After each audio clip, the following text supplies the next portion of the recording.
दान देवे, और दान देने के बाद गाय की जो पूंछ होता है वो पूंछ पकड़ करके 2 कदम आगे बढ़ावे और अपने हाथ से उस गाय को ले जाकर के उस ब्राह्मण के दरवाजे तक पहुंचावे। इससे करने से आपको बैतरणी नदी पार करने में कोई दिक्कत नहीं होगा और सीधे आपकी आत्मा उस नाव में बैठ करके पार हो जाएगा। बोले वृंदावन बिहारी लाल की।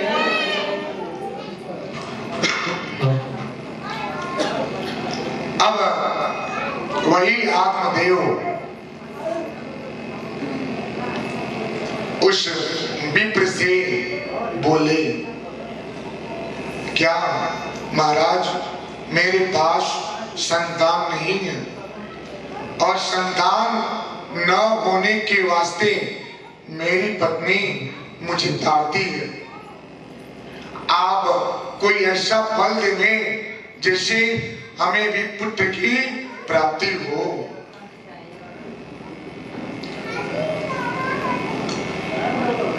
महात्मा ने बोले, महाराज हमारे पास 4 पुत्र हैं, 4 पुत्र हैं और देखिए 4 पुत्र होने के वास्ते भी हम क्या है जंगल में अपना जीवन व्यतीत कर रहे हैं।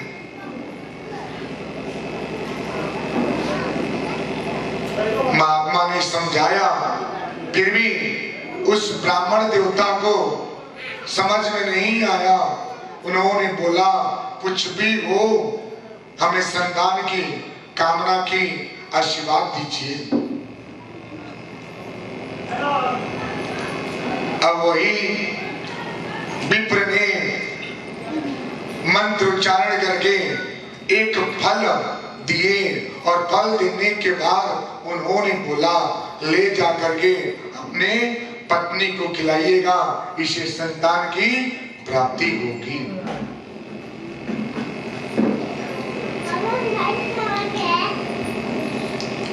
अब जब ये इतनी बात सुन लिए, सुन करके वो फल लेके आए और ला करके अपने पत्नी से बोले कि ले लीजिए, बहुत तुम मुझे ताड़ती थी, ये फल का सेवन कर लो, इससे संतान की प्राप्ति होगी।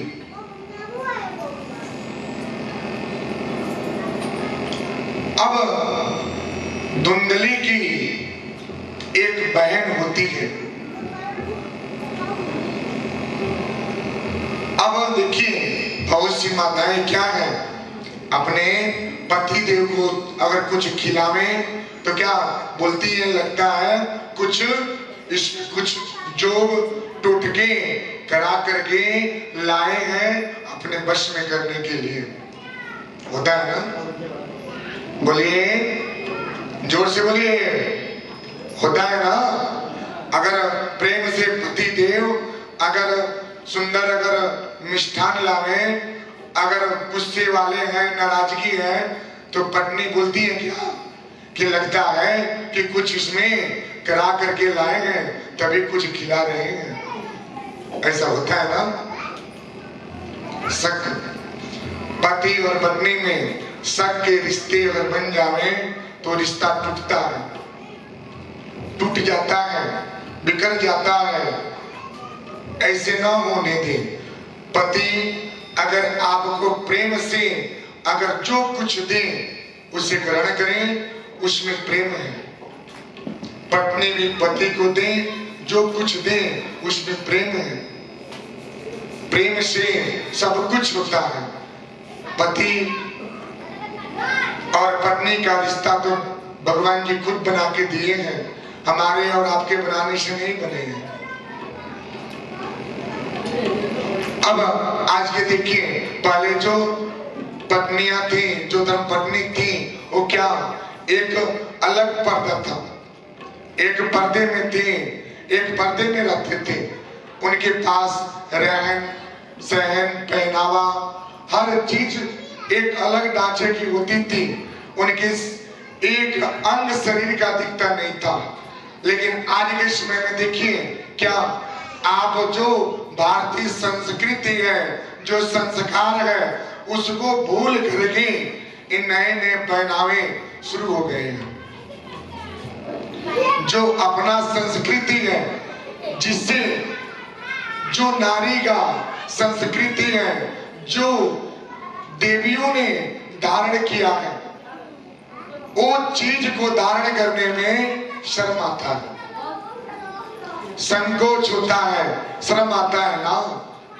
आज के समय में लोग क्या देखते हैं, बड़े बड़े थिएटर देखते हैं, बड़े बड़े पर्दे में देखते हैं, क्या एक्टर देखते हैं कि एक जैसे पहने हैं वैसे हमको चाहिए, वैसे अपने पति देव से बोलते हैं हमको ये चाहिए, वो खरीद दीजिए।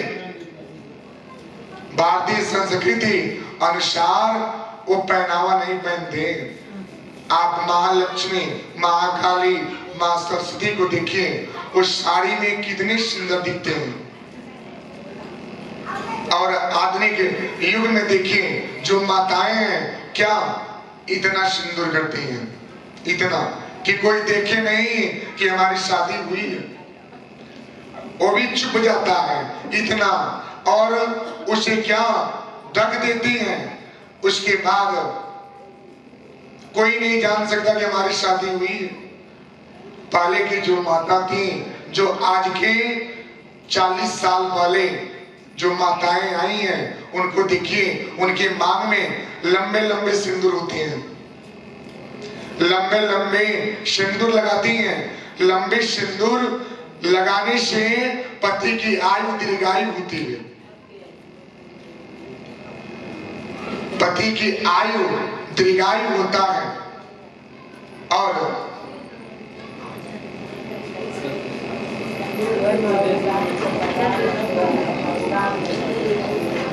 पति की आयु दीर्घायु होती है।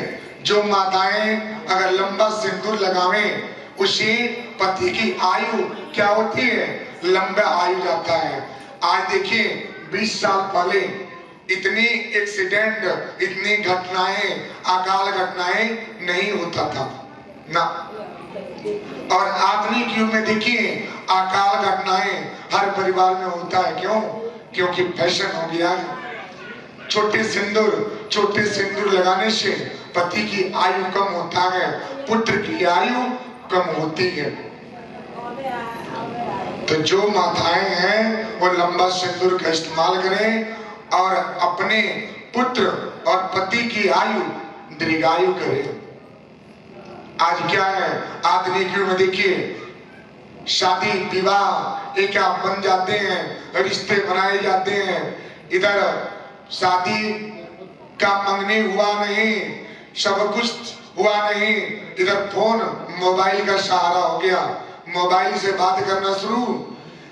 इधर लड़का लड़की देखने के बाद मोबाइल हाथ में गया, महीने 4 महीने शादी है, 5 महीने शादी है, बात होना शुरू, पता चला कि दोनों में कोई मतभेद हो गया। लाखों का डेकोरेट जो भी आप व्यवस्था माता पिता ने किया है वो टूट गया, शादी टूटी, व्यवस्था खत्म। तो जो भी है आप सुविधाजनक मोबाइल का भी प्रयोग उतना ही किया जाए जिससे चल जावे, अपने काम से निकल जावे, इसका सहारा लंबे नहीं रखा जाए। वैसे ही अब फल ला करके जब दिए तो अपने बहन से इन्होंने बोला, अरे बहन, मेरे पति देव ने मेरे लिए फल लाए हैं, क्या इसका सेवन कर लें? उन्होंने बोला है क्या कि इसका सेवन कर लेने से आपको पुत्र की प्राप्ति होगा। अब उनकी बहन धुंधली थी, वो बोली क्या? अरे बहन, ऐसे कार्य मत करो, एक काम करो, आप अब गर्व होने का क्या करो, झूठी एक बहाना करो।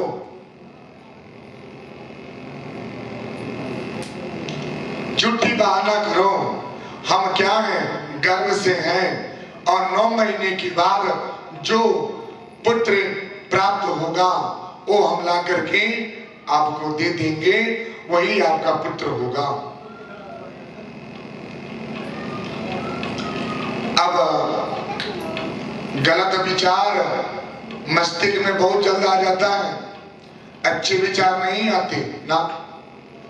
अभी बिना परिश्रम का फल की प्राप्ति नहीं होता।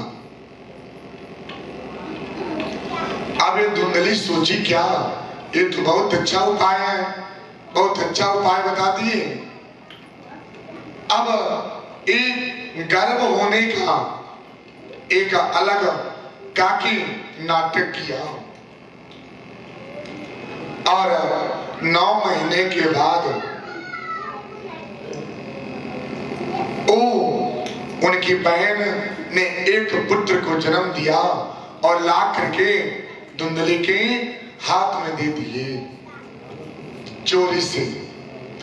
जो इनको फल मिला था वो फल ला जाके गौ को खिला दिए। गौ के गर्भ में गोकर्ण जी का जन्म होता है, उसी गौ से गोकर्ण जी का जन्म होता है, और उनकी बहन ने जो पुत्र ला करके दिए उनका नाम धुंधकारी रखा जाता है। धुंधकारी कौन? धुंधकारी जो तामसिक चीज का सेवन करे, जो मांस मदिरा का जो सेवन करता है, वो बुद्धि क्या है, भ्रष्ट हो जाता है, अपने वश में वो कर लेता है। धुंधकारी एक मां ने दोनों पुत्र को पाले पोषे, एक क्या हुआ, सदाचार का मार्ग अपनाया और दूसरा बेविचारी का मार्ग अपनाता है।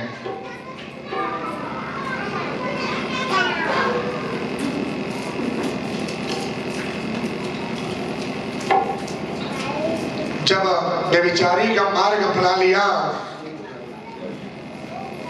वहीं पे सब लोग अब क्या हुए, भगवान जी में सब लोग लीन है ना। बोलिए, बोले वृंदावन बिहारी लाल की। भक्ति कर लिया, भक्ति मैं कर लिया, कान्हा को पाके, कान्हा को पाके, कान्हा को पाके।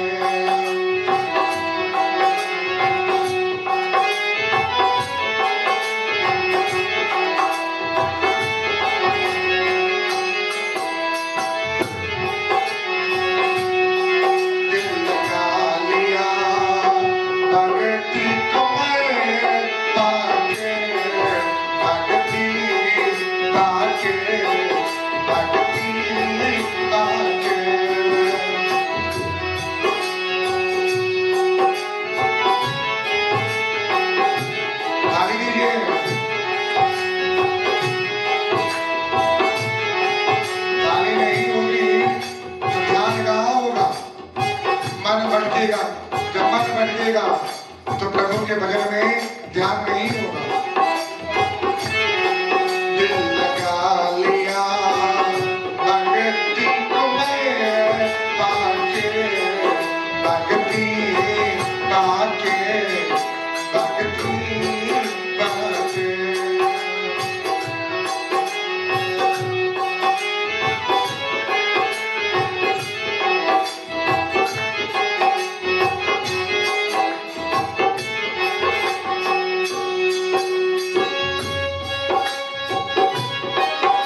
गया भक्ति को मैं पाके भक्ति पाके भक्ति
जैसे ही इन्होंने ऐसे दिव्य दर्शन को जो पाए, पाने के बाद इन्होंने बोला क्या, मेरे मायने तुम समाए तो शरारा आवे जी।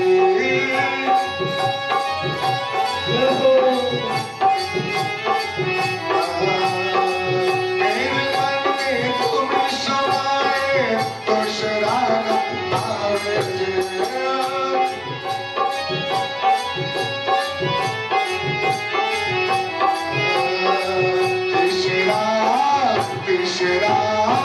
तीसरा ये मुस्कुराना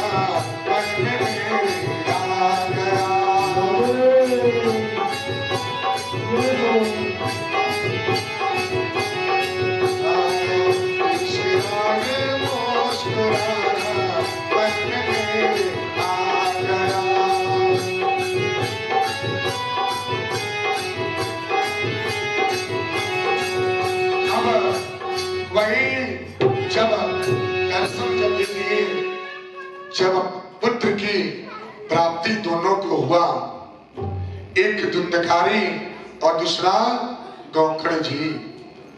गाय का स्वभाव कैसा होता है, कितना सीधा, कितना सरल गाय का स्वभाव होता है। उसी स्वभाव की तरह, उसी स्वभाव की भांति गौकर्ण जी का भी आचरण था। एक धुंधकारी जो बेविचारी करता था, जो राज दरबार में दरबारी का कार्य करता था और जो धन कमाता था वो सारी धन नर्तकी समझते हैं, नर्तकियों के ऊपर नौछावर कर देता था।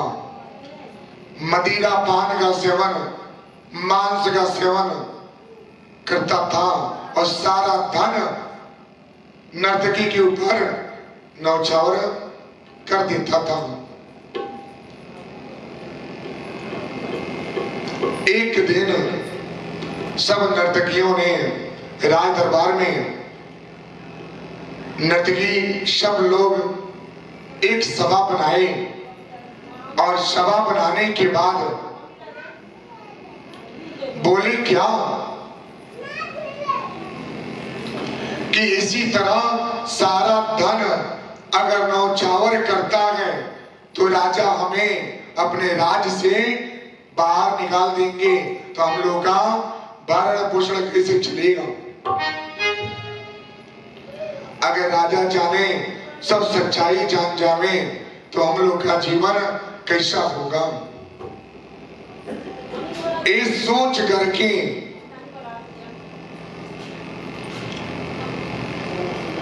अब ये सब सोच करके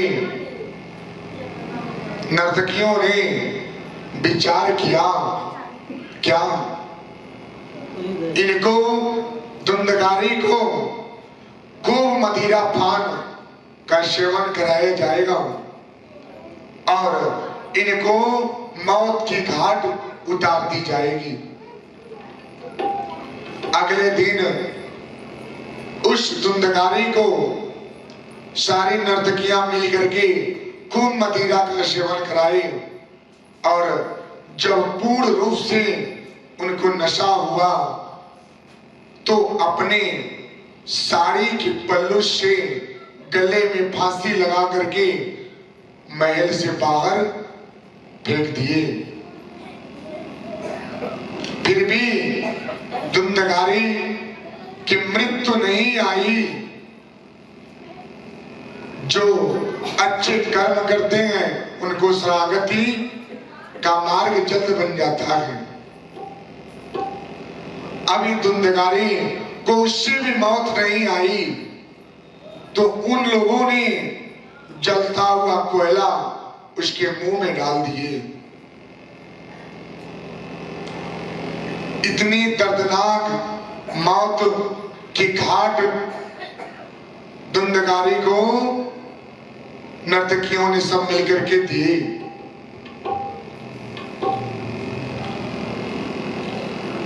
ऐसे ही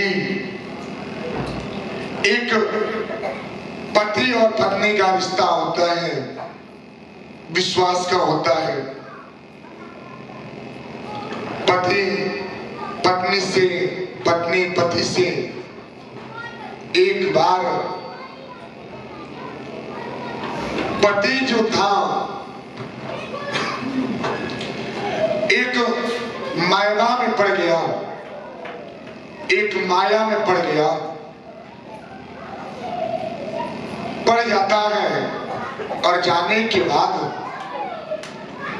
वो सारा धन उस मायबा के पास जाकर के देता है। वो बोलता है मैं बहुत प्रेम करता हूं, वो बोलती है मैं बहुत प्रेम करती हूं।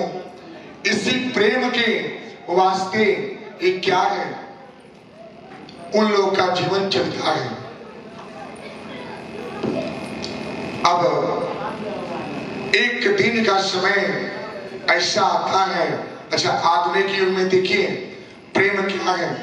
प्रेम को लोग क्या बनाए हैं, एक अलग कर दिए हैं।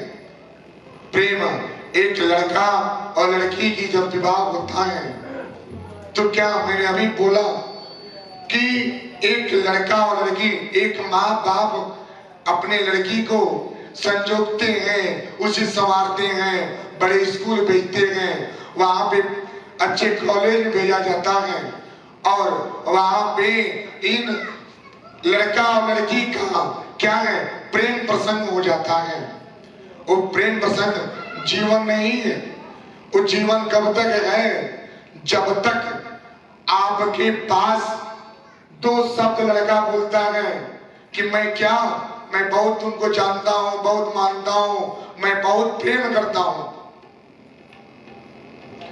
वो बेचारी लड़की उस माया में पड़ जाती है और सब कुछ खो देती है। उसके बाद वो लड़का चिंगम देखे हैं मेरी माँ मेरी बहनों, पूर्ण रूप से सुनिएगा। चिंगम कैसा होता है, जिस तरह से चिंगम को निचोड़ लेते हैं, उसका रस निचोड़ने के बाद उसे थूक दी जाती है, उसी तरह वो जीवन हो जाता है। लड़की को जहर खाने का समय आ जाता है, फांसी लगाने का समय आ जाता है, उसका जीवन बर्बाद हो जाता है मेरी माँ।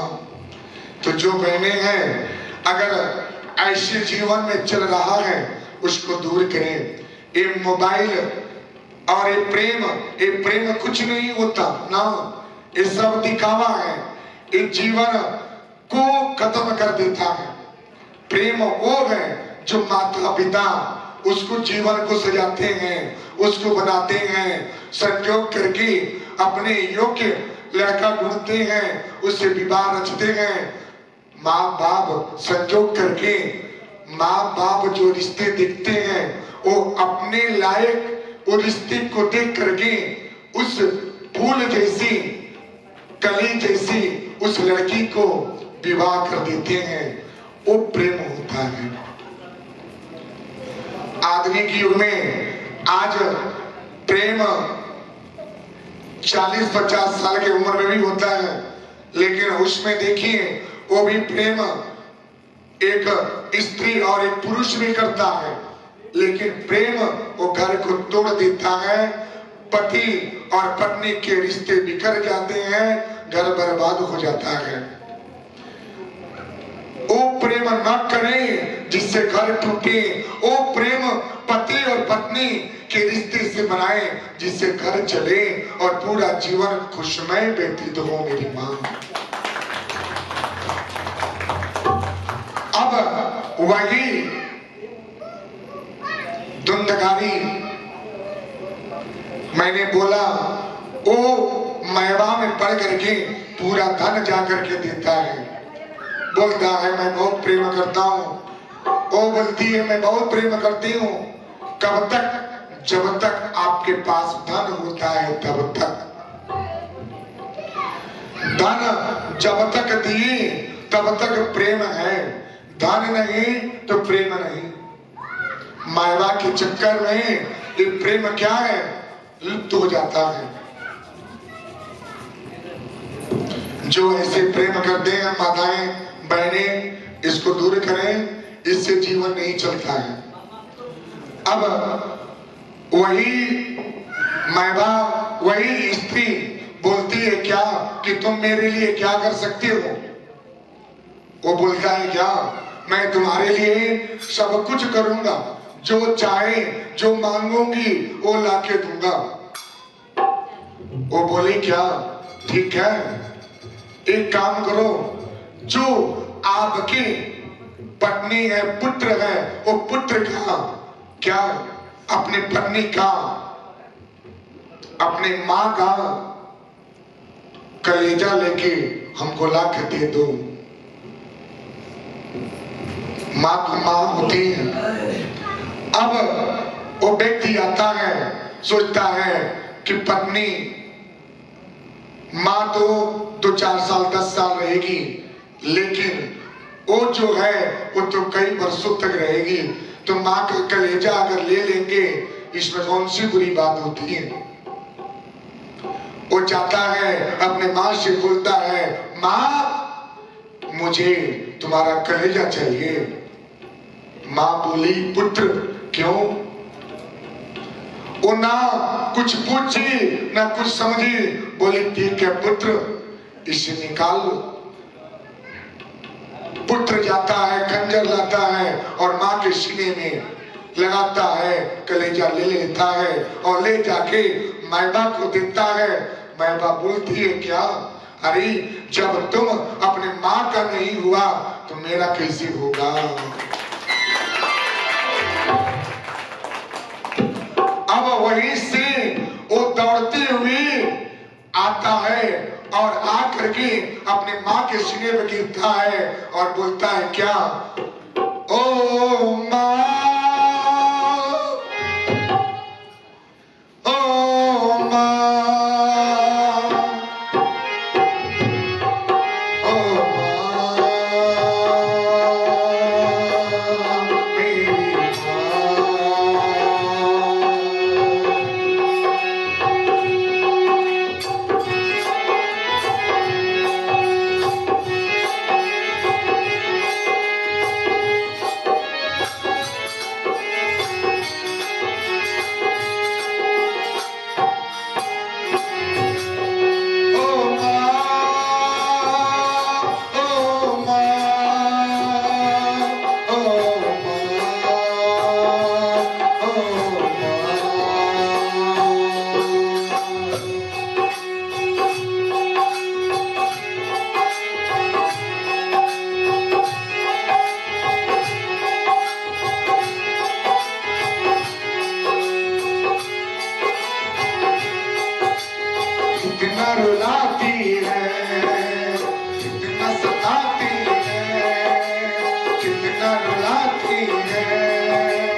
माँ तो माँ होती है। माँ अगर खिलाए, आंख बंद करके अपने पुत्र को खिलाती है और पूछती भी नहीं कि कितना खाओगे। अगर आप 4 रोटी भी खा लिए, 10 भी खा लिए, फिर भी माँ नहीं पूछेगी कि बेटा आज तुमने ज्यादा खाया है।